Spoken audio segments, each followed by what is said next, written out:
찬양 들으시니까 힘나시죠? 네, 아주 오늘 귀한 찬양으로 우리 모두에게 소망과 힘을 주셨는데 다시 한번 큰 박수로 한번 격려하겠습니다. 감사합니다. 옆에 계신 분과 인사하실 때에 오늘은 두 번 인사하려고 하는데요. 부활의 소망을 기대합시다 이렇게 말씀하시면서 인사하실까요? 부활의 소망을 기대합시다. 네. 한 번 더 인사하실 때에 새벽에 만납시다 인사하실까요? 새벽에 만납시다. 네. 여러분 인사하셨으니까 새벽에 뵙겠습니다. 네. 오늘은 종려주일입니다. 이 종려주일은 예수님께서 공생의 마지막 한 주간을 보내시기 위해서 예루살렘 성으로 들어가실 때 많은 사람들이 종려나무 가지를 꺾어서 흔들고 환영한 것에 기원해서 우리가 종려주일을 지키게 됩니다. 오늘 함께 읽은 마태복음 21장 말씀이 그 사실에 대해서 잘 내용을 담고 있는데 그 말씀을 한 구절 한 구절 읽어가면서 오늘 우리에게 주시는 은혜를 함께 나눠볼까 합니다. 먼저 1절 말씀 화면에 올려주시고 같이 한번 읽어보겠습니다. 시작. 그들이 예루살렘에 가까이 와서 감람산 벳바게에 이르렀을 때에 아멘. 색깔을 좀 넣어봤는데요. 가까이 와서 이르렀을 때에는 동사이고 감람산 벳바게는 어느 한 지역을 말합니다. 벳바게라고 하는 지역은 예루살렘 동쪽에 있는 산인데 그 산이 감람산, 올리브산이라고 해서 올리브를 많이 재배를 하고 그곳에서 올리브 기름을 짰기 때문에 올리브산이라고 하는 별명이 붙어 있는 산입니다. 좀 예루살렘보다 높기 때문에 그 산에 올라가서 이렇게 쳐다보면 예루살렘 성 안이 다 보이는 이제 그런 위치죠. 근데 오늘 우리에게 이야기하기를 예수님께서 예루살렘 가까이 와서 그 감람산 벳바게에 오셨다고 하는 것을 말씀하고 있습니다. 그러니까 위치적인 지식을 우리에게 주는 거죠. 정보를 주는 겁니다. 그리고 가까이 왔다, 이르렀다 이런 동사를 통해서 우리에게 지금 상황이 어떠한지를 알 수 있게 해주시는데 우리는 저 1절 말씀을 읽을 때에 별 감흥이 없이 저 말씀을 읽지만 이스라엘 사람들은 저 말씀을 읽을 때에 가까이 와서 이르렀을 때라고 하는 동사를 통해 예수 그리스도 메시아가 지금 금방 오실 것과 같은 긴박한 느낌을 가지게 된다고 하는 겁니다. 가까이 가다라고 하는 저 표현은 우리식으로 따지면 어떤 일이 코앞에 닥치다 이제 금방 일어난다 이런 표현을 쓰고 있는 거죠.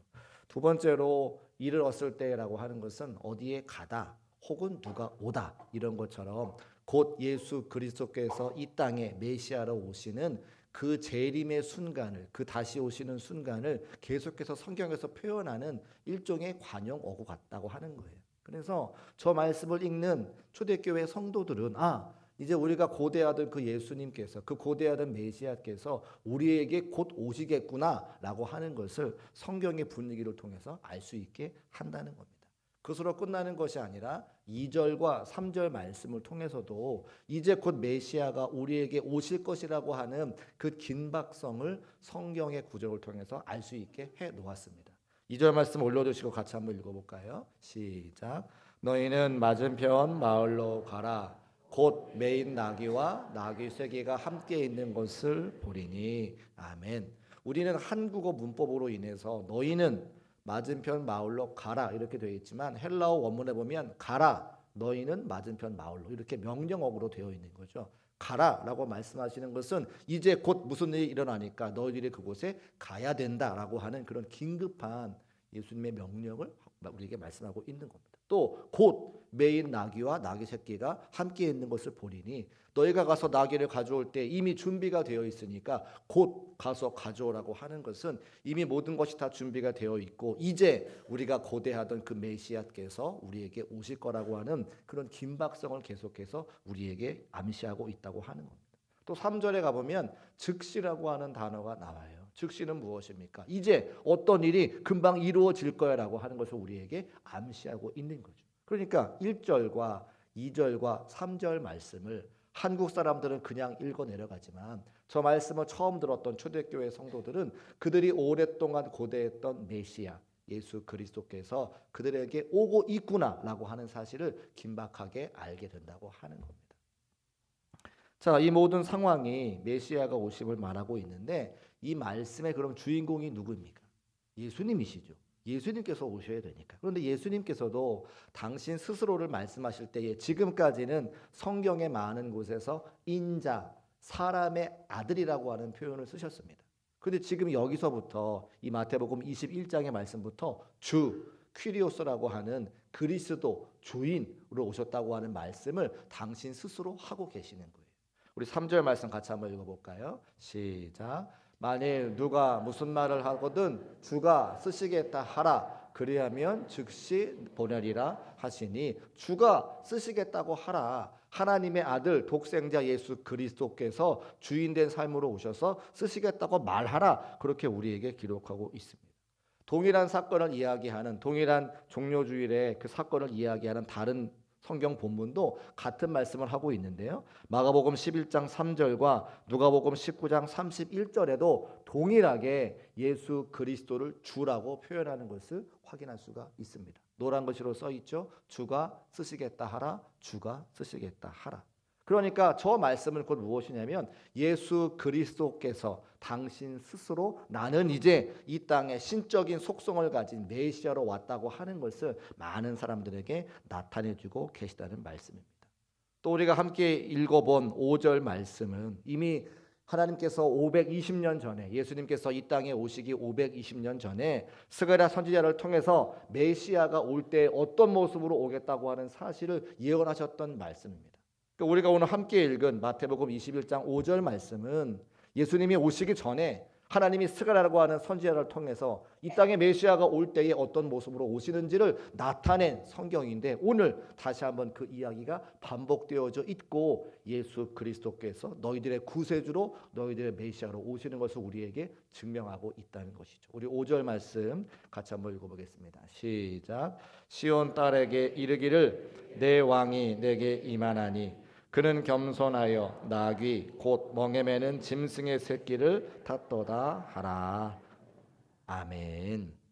메시아가 오실 때에 나귀를 타고 오신다 말씀해 주셨는데 실제로 예수님께서 나귀를 타고 예루살렘에 입성하시는 모습을 볼 때에 그곳에 모인 수많은 사람들이 저분이 메시아로 오시는 분이시구나를 알 수 있게 하셨다는 것이죠.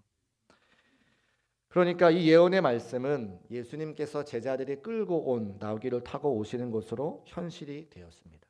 또 그곳에 많은 수많은 사람들이 7절 말씀과 8절 말씀에 보니까 자기의 겉옷을 벗어서 나귀 위에 얹어 안장으로 만들었고 8절 말씀에 보면 무리의 대다수가 겉옷을 벗어서 길에 펴서 오시는 이에 오시는 메시아의 예수 그리스도의 그 길을 평탄하게 하는 것을 보게 됩니다. 또 나뭇가지 종려나무 가지를 꺾어서 흔들면서 예수 그리스도께서 그 성의 메시아로 입상하시는 것을 감사하고 축하하고 환영하는 모습을 보여주고 있는 것이죠. 이 말씀은 구약 성경 열왕기하 9장 말씀에 이미 예언이 되어 있는 말씀입니다. 하나님께서 예후에게 기름 부어 왕으로 세우셨을 때에 군대의 장관들이 자신들의 옷을 벗어서 그 예후의 예후가 앉는 나귀에 또 이렇게 안장으로 만들어 가지고 하신 모습이 벌써 구약 성경에 기록되어져 있는 거죠. 그러니까 자신의 겉옷을 벗어서 타고 오는 나귀의 안장으로 세우신 것은 예수님을 우리의 왕으로 인정합니다. 우리의 왕으로 모시겠습니다. 환영합니다. 그런 표현이 들어져 있다는 겁니다. 또 구약 성경의 종려나무 가지는 존경과 기쁨과 승리와 이스라엘의 통치자라고 하는 의미가 담겨져 있는데 거기 모인 수많은 사람들이 종려나무 가지를 흔들고 예수님을 환영한다고 하는 것은 예수님의 입성을 축하한다고 하는 것은 예수님께서 그들이 고대하고 기다렸던 메시아라고 하는 사실을 나타내주고 있는 것을 우리가 알 수가 있다는 것이죠. 그리고 그들이 뭐라고 이야기합니까? 호산나 다윗의 자손이여라고 외치며 예수님을 영접합니다. 호산나라고 하는 말뜻이 무엇입니까? 오늘도 귀한 찬양으로 함께 영광 올려드렸는데 우리를 구원하소서 이런 뜻이 있잖아요. 같이 한번 따라하실까요? 우리를 구원하소서. 그곳에 모인 수많은 사람들이 예수님께서 입성하실 때에 호산나 다윗의 자손이여 말씀하는 것은 외치는 것은 그 예수님께서 우리의 왕으로 오셔서 우리를 좀 구원해 달라고 그들의 소망과 그들의 마음이 담겨져 있는 거죠. 왜 그렇습니까? 그들이 우리가 일본에 36년 동안 압제를 당한 것처럼 로마의 오랜 시간 압제를 당했기 때문에 그 예수님께서 이스라엘의 왕이 되셔서 이 로마의 압제로부터 벗어나 자유민족이 되게 해달라고 하는 그 소망과 열망이 그 호산나라고 하는 단어 가운데 포함되어져 있다는 겁니다. 그리고 계속해서 마태복음 21장 9절 말씀, 마가복음 11장 10절 말씀, 누가복음 19장 28절 말씀, 요한복음 12장 13절 말씀에도 다윗의 자손, 우리 조상 다윗의 나라여 주의 이름으로 오시는 왕이여 이스라엘의 왕이라고 동일하게 표현되어 있는 것을 확인할 수가 있습니다. 그러니까 그곳에 모인 수많은 사람들이 그들이 기대했던 메시아, 예수님께서 나귀를 타고 오시고 이미 구약 성경에 예언되어 있는 모습으로 오시는 그분을 자신들의 왕으로, 자신들의 메시아로 인정하고 환영하는 모습을 볼 수가 있습니다. 그리고 그렇게 수많은 사람들이 모였을 때에 또 오늘 말씀에 보니까 10절 말씀에 온 성이 소동하여 이르되라고 기록하고 있습니다. 온 성이 소동했다고 이야기합니다. 근데 소동했던 사람들은 바리새인들인데 또 서기관들인데 그들이 왜 소동했는가 하면 이렇게 수많은 사람들이 모여서 예수 그리스도의 메시아로 예루살렘 성에 입성하시는 모습을 보면, 그리고 예수님께서 이 나라 이스라엘의 왕이 되셔서 로마의 압제로부터 벗어나게 하면 지금까지 로마 정부에 기대서 호의호식하고 기득권을 누렸던 서기관들과 바리새인들은 그 자리를 내려놓아야 되니, 그 자리를 뺏겨야 되니 마음 가운데 소동했다라고 성경에 기록하고 있는 것이죠. 그러면서 이는 누구냐? 이는 누구냐? 저 나귀를 타고 들어오는 예수 그리스도는 누구냐라고 하는 질문을 그들이 하게 되었다고 하는 겁니다. 그때 11절 말씀 보니까 갈릴리 나사렛에서 나온 선지자 예수라고 고백하고 있는 것을 보게 됩니다. 갈릴리 나사렛에서 나온 선지자 예수. 그런데 이 표현은 우리식으로 좀 바꿔서 표현하면 이런 거죠. 분명히 하나님께서 예언하시기를 메시아로 오시는 분은 베들레헴에서 태어나시게 되어 있는데 나사렛이라고 하는 촌동네에서 오셨기 때문에 그분은 우리가 고대하던 메시아가 아니라 혹시 선지자 중에 한 사람일 수 있다라고 하는 표현을 하는 거예요. 먼저 우리 미가 5장 2절 말씀을 함께 읽어보겠습니다. 미가 5장 2절 말씀, 하나님의 예언의 말씀인데요. 함께 읽어보겠습니다. 시작. 베들레헴 에브라다야 너는 유다 족속 중에 작을지라도 이스라엘을 다스릴 자가 네게서 네게로 나올 것이라. 아멘. 메시아로 오시는 분은 베들레헴에서 태어나신다라고 하는 예언의 말씀인 거예요. 근데 아시는 것처럼 예수님께서 나사렛이라고 하는 동네에서 많이 활동하셨습니다. 제가 강원도를 비하하는 게 아닌데 예를 들면 베들레헴은 수도 서울을 이야기한다면 저 나사렛은 아주 시골 촌동네, 강원도 어디 산골에 있는 그 지역에서 태어나셨으니까, 활동하셨으니까 우리가 생각하던 베들레헴에서 태어나는 그 메시아는 아닐 거야 라고 하는 그런 말씀을 하고 있는 것이죠.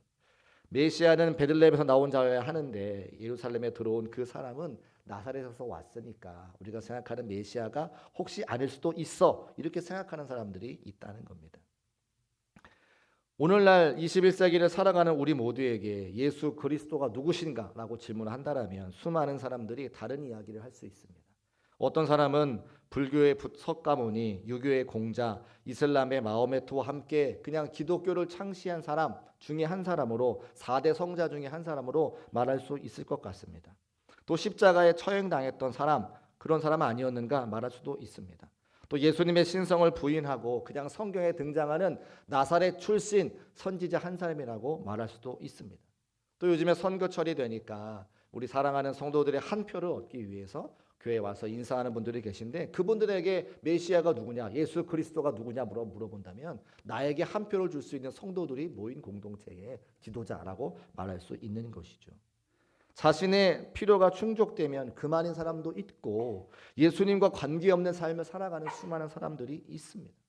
그런데 그분들은 교회 울타리 밖에 계신 분들이니까 예수님에 대해서 그렇게 생각할 수 있다 이 말입니다. 그러면 교회 울타리 안에 있는 우리 성도들은 예수님을 누구로 고백하시는가? 성경에 보니까 여러 사람들이 예수님을 고백한 장면들이 나옵니다. 가이사랴 빌립보에서 베드로가 주는 그리스도시요 살아계신 하나님의 아들이라고 하는 고백을 우리가 알고 있습니다. 십자가 아래에서 예수님을 향해 서 있던 백부장은 그 예수님의 죽으심을 보고 이 사람은 진실로 하나님의 아들이었다라고 하는 고백도 우리가 알고 있습니다. 부활하신 예수님을 실제로 경험한 도마는 예수님을 바라보면서 나의 주님이시요 나의 하나님이십니다라고 고백했습니다. 그렇다면 그 베드로의 고백과 백부장의 고백과 도마의 고백을 알고 있는 우리는 그 예수님을 누구로 고백하느냐 이 말입니다.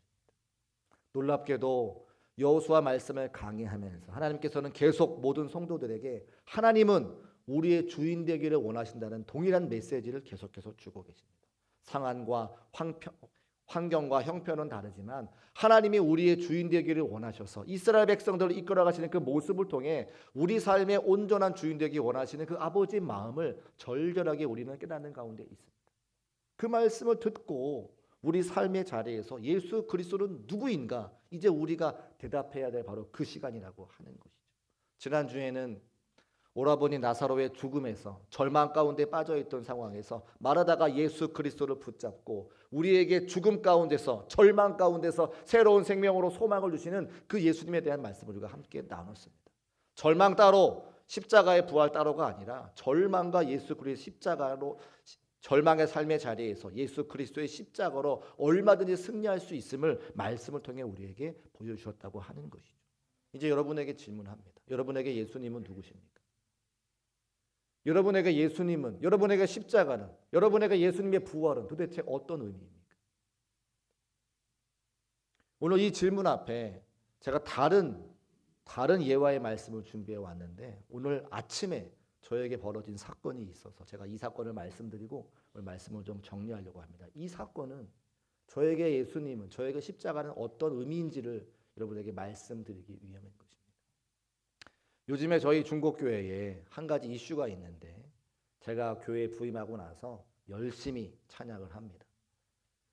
그리고 현대 음악을 가지고 와서 찬양을 하죠. 드럼도 치고 또 기타도 치고 또 반주도 합니다. 그랬더니 이제 그런 소리들이 외부로 나가게 되는 거예요. 우리 교회가 주택가에 있기 때문에 지역에 계신 분들이 그 소리를 듣고 우리에게는 아름다운 찬송이지만 저분들에게는 소음일 수 있으니까 그래서 이제 시끄럽다 말씀하시고 또 구청에 민원도 넣으시고 이제 그런 일들이 계속 있었습니다. 그래서 교회에 몇 번 찾아오시기도 하셔서 또 우리 교회 집사님 권사님들이 또 좋게 말씀하시고 또 타이르기도 하시고 또 저희 교회 사역자들이 이만저만해서 지금 이렇게 하고 있습니다 말씀도 드렸는데 오늘 아침에도 찾아오셨어요. 사무실에서 마침 저를 만났습니다.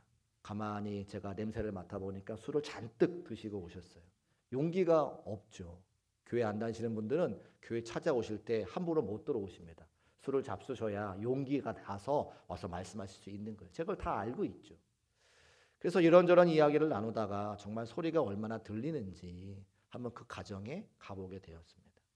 가정에서 주무시다가 바로 나오셨는지 거실에는 이불이 깔려져 있고 아마 아내분과 자녀분은 여전히 주무시는지 그 방에서 미동도 없이 아무도 저를 맞이하지 않더라고요. 그래서 그분과 함께 이런저런 이야기를 나누는데 계속해서 예배드리지 말라고 찬송하지 말라고 저한테 이야기합니다. 제가 마음이 어땠을까요? 너무너무 속이 상했습니다. 저는 예배하는 사람인데 찬송하는 사람인데 저한테 예배드리지 말라고 찬송하지 말라고 하면 어떡합니까? 속으로 제가 고개를 푹 숙이면서 속으로만 생각하는 거예요. 아, 먹고 살기 힘들다. 예배하라고 부름받은 사람에게 예배하지 말라고 말씀하시고 찬양하라고 부름받은 사람에게 찬양하지 말라고 하시면 저는 어떻게 살아야 돼요? 화가 막 나는 거예요. 저의 성격대로 하자면 저의 성품대로 하자면 얼마든지 화를 내고 싫은 소리를 할 수 있지만 그때 제가 문득 예수님이라면 어떻게 하셨을까? 예수님이라면 저분에게 어떤 말씀하셨을까? 제가 생각이 드는 거예요. 저에게 더 심하게 말씀도 하셨는데 문에 이렇게 뭐가 달려 있었습니다. 국가유공자라고 써 있는데 북파공작원 국가유공자라고 써 있는 거예요. 당신께서 젊었을 때 이런 일 하셨는데 저한테 일부러 보여주시는 거죠. 교회가 자꾸 시끄럽게 하면 자기 동네에 북가공작원 10명 데려다가 교회를 어렵게 한다는 거예요. 협박을 막 하시더라고요. 저도 호락호락하지 않습니다. 그런데 그런 모욕과 그런 어려움의 이야기를 듣고 그 순간에 내가 어떻게 해야 될 것인가? 그냥 저의 혈기로 제가 억울하다고 얼마든지 얘기할 수 있지만 그렇게 하지 아니하고 예수님이라면 십자가에 달리신 예수님이라면 어떻게 말씀하셨을까가 생각이 나는 거예요. 그래서 사과를 드렸습니다. 밤에 주무셔야 되는데 택배로 밤에 주무셔야 그 다음날 여러 가지 일들을 하실 수 있는데 교회가 시끄럽게 해서 죄송합니다. 교회가 나름대로 음악도 바꿔보고 소리도 줄여봤는데 여전히 크게 들렸나 보네요. 제가 다시 교회 가서 잘 조정해보고 또 이렇게 하겠습니다. 근데 뭐 막무가내세요. 저의 말을 듣지도 않으시고 당장 교회 문 닫아! 이렇게 마시고 막 이제 그러셨습니다. 그런데요, 그렇게 잘 마무리가 되지 않고 교회로 예배를 드려야 되니까 돌아오려고 하는데 저에게 문득 무슨 마음이 들었냐면 그를 위해서 기도해 주어라 라고 하는 주의 음성이 들렸어요. 제가 기도하고 싶었을까요? 그냥 오고 싶었을까요? 저의 성격대로라면 그냥 와야 됩니다. 그런데 그를 위해서 기도해 주라고 하는 성령의 음성을 듣고 제가 그분의 손을 꼭 붙잡고 기도하는데 그분이 눈물을 쭉 흘리시는 거예요. 제 품에 안기세요. 저는 싫은데. 담배 피셨거든요. 냄새 나는데. 오늘 저에게 담배 냄새가 나면 제가 핀 게 아니라 그분의 냄새가 묻어온 겁니다. 눈물을 쭉 흘리시면서 품에 안겨 흐느껴 오는 그분을 꼭 안아드리고 미안합니다. 우리가 잘하겠습니다. 저의 성격대로라면, 저의 성품대로라면, 예수 그리스도의 십자가를 통과하지 않았더라면 거기서 싸우고 거기서 싫은 소리하고 다투고 교회는 더 어려움을 당했을 겁니다. 그런데 그렇게 한 영혼 소중히 여기시는 그 하나님의 음성을 통해서 그를 위해서 기도하고 그를 품 안에 안고 돌아올 때에 저에게 무슨 마음이 드냐면 사과 한 박스 사서 다시 찾아가야지. 저분도 교회를 나오고 싶어서 저렇게 우는데 여러분에게 예수 그리스도의 십자가는 무엇입니까? 내 성품대로 내 성격대로 삶을 살아가는 것이 아니라 그 십자가에 여러분을 구원하시기 위해서 당신의 자신을 내어놓으신 그 십자가를 부여잡고 나도 내 마음대로 살아가는 거 아니고 내 성격대로 살아가는 거 아니고 그 예수님의 성품으로 살아가는 것을 하나님께서 우리에게 원하신다고 하는 거죠. 사랑하는 중국교회 성도 여러분, 지금까지 여러분이 어떻게 삶을 살아오셨는지는 저는 알 수 없습니다만 저와 함께 신앙생활을 할 때에 우리에게 예수 그리스도가 어떤 분이신 것을 고백하는 것은 굉장히 중요합니다. 내 성격대로 내 자유의지대로 삶을 살아가는 것이 아니라 하나님의 말씀과 하나님의 은혜와 하나님의 십자가의 그 사랑으로 하루하루 한 걸음 한 걸음 걸어가면 그것이 하나님께 기쁨이 되어지고 그것이 우리에게 소문이 나고 우리 중국교회가 날마다 믿는 자에 쏟아 늘어가는 한 영혼을 소중히 여기는 한 영혼을 구원하는 그런 교회가 될 줄로 저는 믿습니다. 하나님께서 제가 부족하기 때문에 제가 연약하기 때문에 여전히 저를 예수님의 십자가로 다루시는 것을 부끄럽게 여러분 앞에 고백합니다. 여러분 저를 밟고 넘어서셔야 돼요. 저의 부족한 신앙을 말씀드리는 것은 창피하지만 목사도 이런 어려움이 있을 때에 그저 십자가를 바라보지 아니하면 하나님의 은혜 가운데 살 수 없음을 부끄럽지만 고백하는 겁니다. 여러분 저를 딛고 저를 밟고 넘어서셔서 예수 그리스도의 십자가만 붙잡고 승리하는 삶을 거두시는 하나님의 참된 기쁨 되는 성도의 삶이 되시기를 주의 이름으로 축복합니다. 우리 모두 자리에서 일어나셔서 찬송가 150장 함께 찬송하시고 우리 결단하며 기도합시다.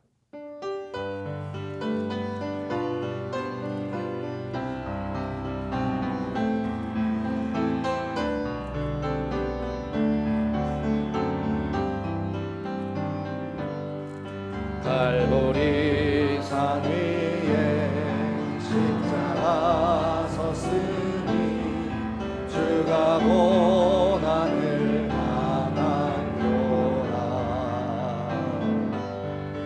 험한 십자가를 내가 살아가는 주가 보혈을